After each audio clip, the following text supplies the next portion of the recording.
This reading was very unexpected, quite traumatic for me to experience. This is a case of child trafficking 90 to 100 years ago.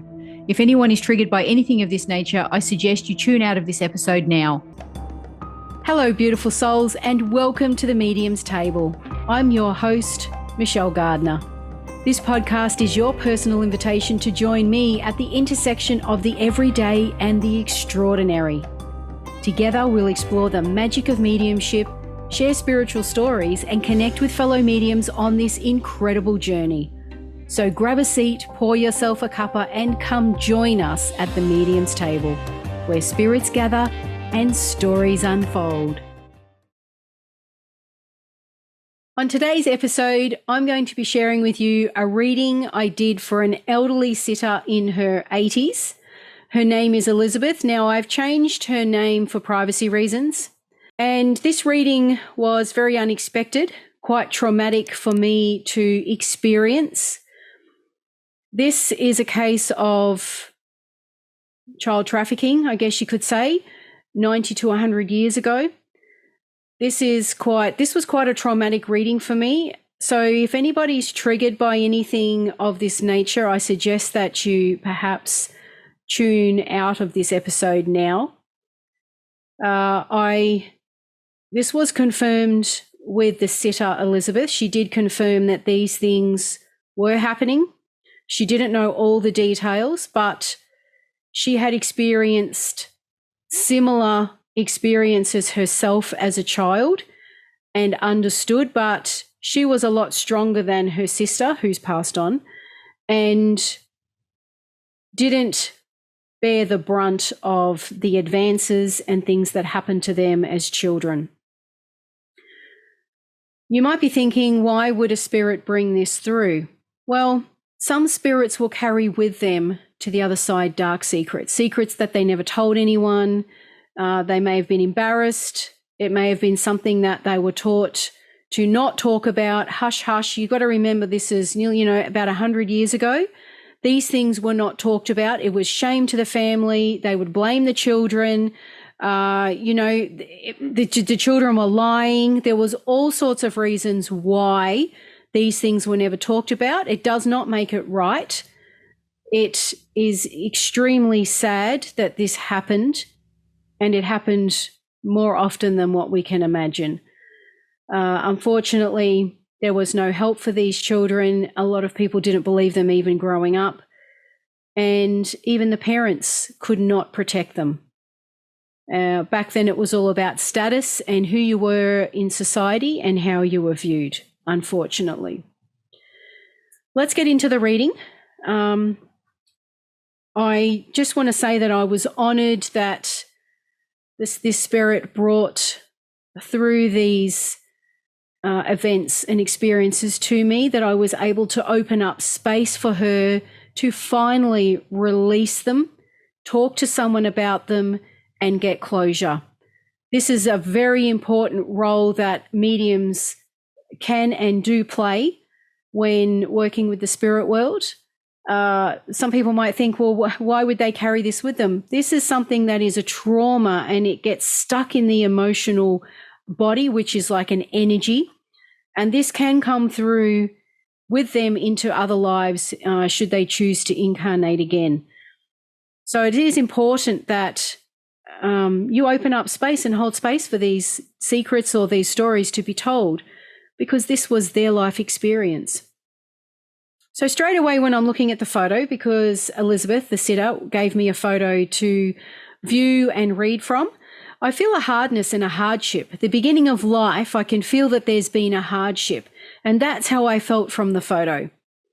When I'm calling her in and giving her instructions, when she was, I'm first calling her in to come and sit and join me, she says to me, "That works for me," which it's great to hear the humor that they do have on the other side.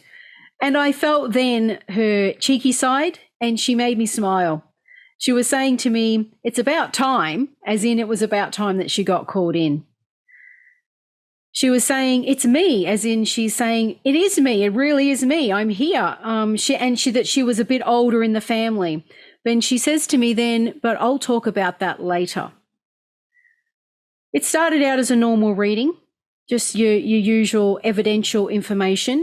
She was telling me that she was trying to maintain a garden and it was too much for her. It was too much of a big job. I see her trying to cut plants back and it was a lot of work. Then I was hit with a moment of darkness and I had to take a break. It impacted me so much that I actually had to take a break and gather myself. Now, once I gathered myself and I went back in and I proceeded with the reading, I was getting, again, regular information. I see her showing me a nice old bone china tea set. It was a teapot. It was quite elegant. There were finishes of gold and a picture on the front, sitting on a polished wooden table on a tray. She's showing me she did like those kind of quaint bone china pieces, collectible pieces. Now, the sitter Elizabeth did actually verify that, yes, that's exactly what she did like, and she did have those types of things in her house. She then shows me a national park, or it's like on top of a hill. There's big rocks around and grass, and she's standing on the top and she's looking over this lower ground or paddocks. It's like she's looking over a valley out onto the countryside. And then she shows me a bush setting. There's shrubs, a dry creek bed, as in it wouldn't have always been running. So it would have been a case of when they got a lot of rain, the creek bed would have flowed, but it would have been shallow. When there was no rain, it would have just been like dry rocks. And I start to get the feeling that something's not right. There's something underlying here, not quite a dark secret, but something happened at this place. It's just this horrible, it's like walking into a place where you just know something really bad's happened here, but you can't quite put your finger on it. Then she shows me a man who stands in the background. He doesn't have much hair on top. He has a grey short beard with a moustache, a long sleeve shirt which buttons up at the front, and he wore braces over the top. He stands in the background and had darker circles around his eyes. Now, there was something about this man that did not feel right. And then she mentioned someone gave him some keys. And again, I see shrubs, bushes. This is near some sort of, this is, again, a different location to the other two. And what I'm seeing is like an abandoned site. Some sort of, there were old relocatable buildings, structures, pylons, like an old work site that no one goes to anymore. And when she shows me this, it's like they should not be there. They're doing something they should not be doing there, and it did not feel right. I see an old-fashioned shop door. There's a man with a moustache with a brimmed hat on. He seems quite official, and he says, and again, these are the words that are used. He's saying to someone else, well, you're the one who hired them hookers. Now, at that point, I start to realize something is not right. And I start to understand that he's referring to children, that there was a group of children, and this is how they spoke about them. There's another guy, he's an adult, but he's not old. He wears a white t-shirt, dark curly hair, blue tracksuit top that zips up at the front with 2 white stripes down the sleeves. Now, obviously, this is getting a little bit more forward in time. And he's holding onto a garden rake, and someone is leaving him in charge of looking after their house while they go away. So again, we've now got another man. So there's multiple men that are coming into this reading and into this picture, and nothing feels right about this. I then see inside of a kitchen with a wooden table and a wooden floor, and I'm hearing, of course I want to go. And it's like she's being questioned about, did she want to stay or did she want to go? It was like she was in a bad situation, like domestic violence or a bad relationship, and I could understand that through my own personal reference library. I understand what that means. But wherever she is, it's very small, and it's like a small wooden hut. So it's almost like she's showing me situations that were very bad that she was placed in. I'm going to say not by her own choice, particularly when she was a child. And she's now showing me multiple occasions where she is in situations that are not good. She felt like she had no one to talk to, like she was isolated in her own incident. And that's how she was giving me that feeling and that impression that there was no one. She could not talk to anyone. Then she shows me a priest. There's a man with a yellowy, orangey coloured knitted vest on, and this would have back in, I'm going to say maybe the 60s, they would have worn the vest with long sleeve shirts underneath. And he had on around his neck a gold chain with a cross. I'm seeing him as I stand on the top of the stairs. So it's almost like I'm literally there now, standing on top of some stairs, looking down at this situation that's happening. The priest is in a hallway, or it's like a stairway landing, and he's got a young child in front of him. And I know straight away when I'm seeing this is not right. There is something wrong with this picture. And again, this man was a prominent, definite man of religion, again, like a priest. He was a man of faith. The spirit then shows me that she went to her father and she's saying, you need to help them. And he says, I don't know what you're talking about, like he's dismissing it or he's just not believing it. As in, he doesn't know what she's talking about, and she's trying to approach him to get someone to help.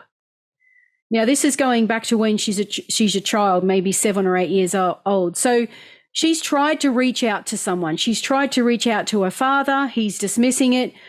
And when she, it's in the wording, she says, about helping them, which means she's not the only one. She knows there's others. I'm then hearing someone knocking at a door, and she's hurrying to sit back down. Now, at this point in time, she's older. It's like she is a young adult.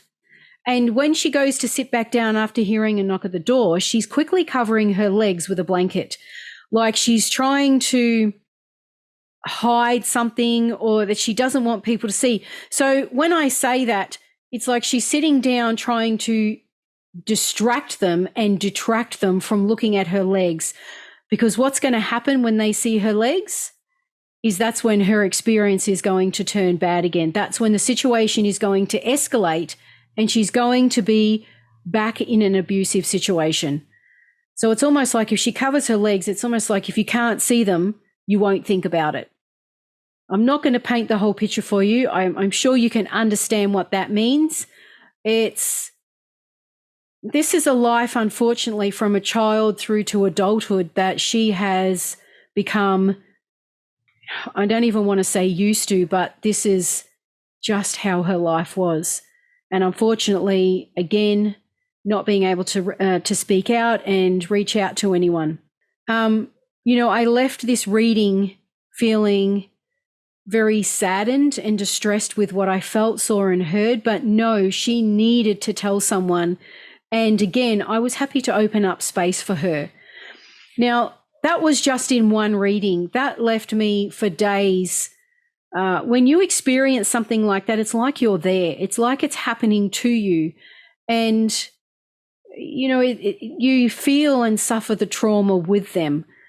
But you then learn to, as a medium, this isn't the first story that you'll hear of this on these episodes. This is something that you learn to deal with, and you learn how to overcome and learn to release and let go. You are simply allowing the spirit world to work through you, and this is how some mediums receive the information. I'm one of those that sees, hears, and feels and senses and experiences what they go through or what they've been through when they were living. I also did a second reading, which I encouraged her to not focus on the past. And the reason for doing a second reading is to allow her the opportunity to speak about something else about her life, something more, not just the trauma. I wanted to give her the opportunity to talk about herself. Now, when she goes into this reading, she talks just about general things, houses that she may have lived in. She talks about people in her life. She talks about her brother. This second reading, there are pieces in this second reading that coincide with the first one, so I'm just going to touch base on those. Now, she says to me during this reading, I don't feel like sitting there, Michelle. And so what she's saying is she wants to go back to childhood, but it just doesn't feel like happy times. She wants to reflect on her childhood and tell more stories, but what she's saying is she doesn't like being back there, but she wants to talk about it. It's almost like she's at conflict. And it really does not feel like happy times. So I encourage her at that point in time, that's when I will encourage a spirit. We don't need to go back there again. You've told your story. I understand and I get it. And we don't have to go back there. She's just not obligated to do it. And I encourage them to move forward onto something different. Show me something else. Give me something else in your life that maybe was a little bit more positive. So she shows me moments after that of taking her shoes off, and her shoes are quite worn, and she's putting her feet in the water. She's with someone else, and they just go down and put their feet in the water. And it looks like, when she shows me this, it's some sort of wide river or waterway, maybe with a small pontoon or jetty. And why she's showing me this is that she's showing me that this was her place where she could escape. Essentially, she would go down, take her shoes off, and just sit there for a little while, put her feet in the water. And this was her time to escape what was happening at home, what was happening in other places that she was taken to, and things that were happening to her. It was almost like this was a safe space for her where she could just be herself and not be fearful. And she has and part of this reading is a message for the sitter, being her sister Elizabeth. She realizes that the sitter does not know most of the information.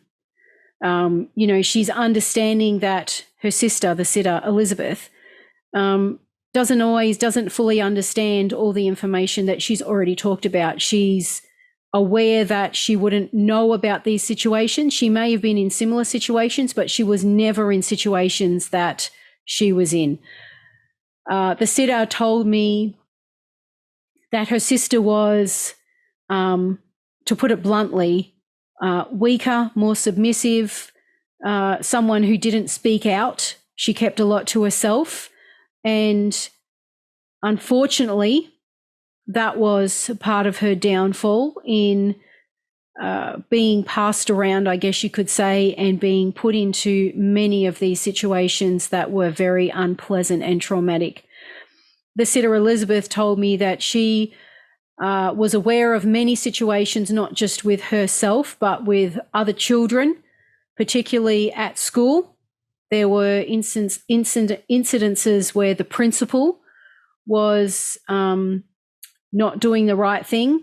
He was eventually, many, many, many decades later, sentenced and jailed for what he had done to the children at the school. So even going to school was not a safe place. Unfortunately, these were things that happened in those days. I know it still happens now, but there are a lot more organizations and watchdogs.